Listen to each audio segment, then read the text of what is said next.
Hi hello friends, welcome back to media talks. நான் உங்கள் மௌனிக்காட promo வந்திருக்குங்க. நான் தாங்க லேட்டாக பார்த்துருக்கேன். இப்போ தான் ப்ரொமோவை பார்த்தேன். பட் எதிர்பார்த்த சீன் இல்லாட்டியும் அதுக்கு மேலே ஒரு சீன் வந்து கொடுத்துருக்காங்க. ஸோ இந்த இடத்துல வந்து காவேரிக்குள்ளே அந்த ஒரு குழப்பம் இருந்துக்கிட்டே தான் இருக்குது இந்த ப்ரொமோலையுமே. பட் நம்ம விஜய் ரொம்ப தெளிவாக தான் பேசுகிறாரு. ஆனாலும் அங்கங்கே கொஞ்சம் விளையாடுறாரு இல்லையா, அந்த ஒரு விளையாட்டுத்தனம் தான் நம்ம காவேரிக்கு அந்த சந்தேகத்துக்கான ரொம்ப வந்து தூண்டல் இருந்துகிட்டே இருக்குது. அதுக்கான ரீசன் வந்து இதுதான், அவர் கொடுக்குற அந்த விளையாட்டுத்தனம் தான். அது டிவர்ஸ் இல்லை, நான் ஒரு ஓப்பனாக சொல்லியிருந்தாருன்னு வச்சுக்கோங்களேன், அவங்களுக்குள்ள ஒரு ஸ்ட்ராங்கான ஹோப் இருக்கும். இது எல்லாமே டீம் சைடில் விளையாடுற விளையாட்டு தான். நம்ம வச்சு விளையாடுறாங்க, அவங்களுக்குள்ள விளையாடல, நம்மளை தான் விளையாண்டுட்டு இருக்காங்க. கண்ணாமூச்சி விளையாடிட்டு இருக்காங்க, வேற எந்த விளையாட்டு விளையாடல.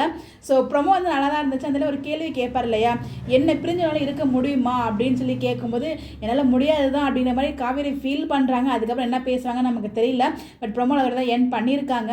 காரில் போகும்போது பாட்டு பாடிட்டே போவாங்களே, அதுவுமே இந்த ஒரு இதில் தான் இருந்துச்சு. பட் காவேரியை தான் பாட சொல்கிறாரு. நம்ம ஆஃப் ஸ்க்ரீனில் விஜய் பரம்பரை தான் காமிச்சிருப்பாங்க.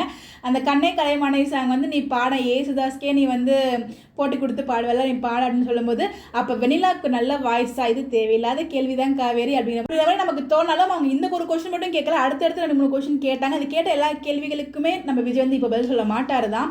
என்ன சொல்கிறாங்கன்னா, அப்போ வெனிலாவுக்கு நல்ல வாய்ஸ் அப்படின்னு சொல்லும்போது நம்ம 2 பேர் தான் டைம் ஸ்பெண்ட் பண்ணிட்டு இருக்கோம், எதுக்கு அவளை பற்றி பேசுகிற அப்படின்னு சொல்லும்போது நீங்கள் தான் லாயரே வேறு வச்சிருக்கீங்க, டைவர்ஸ்லேயே சைன் வாங்கியாச்சு, நீங்கள் எப்போ போன்னு சொல்கிறீங்களா, அப்போ நான் போய் தானே ஆகணும் அப்படின்னு சொல்லும்போது அப்போ தான் விஜய் அந்த டைலாக சொல்கிறார், என்ன பிரிஞ்சனால இருக்க முடியுமா அப்படின்ட்டு. ஆனால் அந்த இடத்துல காவேரியில் 2 பேராலுமே இருக்க முடியாது. உங்களால் இருக்க முடியாது, வீக்காக ஃபேன்ஸால் அதை தாங்க முடியாது. ஆனால் போகிற அந்த ஸ்டார்டிங் அந்த 3 வாரம் பார்த்தோம் இல்லையா, அதுக்கு பற்றி இவங்க செப்பரேஷன் ஆனால் கூட நம்ம விஜய் புரிஞ்சிருப்பாங்கல்ல, காவேரி அந்த அளவுக்கு ஃபீல் பண்ணுறாங்க அப்படின்னு நம்ம நினச்சோம்.